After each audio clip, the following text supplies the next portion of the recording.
പലരാലും തഴയപ്പെട്ട് ഇനി എന്താണ് എൻ്റെ ജീവിതത്തിലുള്ളത്, അവസാന നിമിഷം കുന്തി പോലും പറഞ്ഞു പോകുന്ന ഒരു വാചകമുണ്ട്. നിങ്ങൾ വായിച്ചിട്ടുള്ളവർക്കറിയാം. അച്ഛനാര് എന്ന ചോദ്യത്തിന് തികച്ചും സ്ട്രെയിഞ്ച് ആയിട്ടുള്ള ഉത്തരം പറഞ്ഞ് നടന്നകലുന്ന കുന്തിയെ നോക്കിക്കൊണ്ട് ഹൃദയം പൊട്ടി നിൽക്കുന്ന ഒരു ഭീമനെ നമുക്ക് രണ്ടാം ഊഴത്തിൽ കാണാൻ കഴിയും. തുടക്കത്തിൽ കടൽ കറുത്തിരിക്കുകയായിരുന്നു. നരനാരായണന്മാരിൽ നരൻ മാത്രം ബാക്കി. നാരായണൻ അലിഞ്ഞു പോയിരിക്കുന്നു.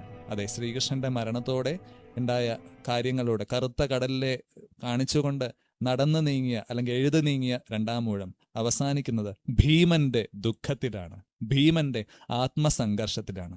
ഈ ആത്മസംഘർഷങ്ങളെ സ്വന്തം കണ്ണുകളിലൂടെ മനോഹരമായിട്ട് അവതരിപ്പിക്കാൻ കഴിയുമെന്ന് തന്നെയാണ്, ലാലേട്ടന് കഴിയുമെന്ന് തന്നെയാണ് എൻ്റെ വിശ്വാസം.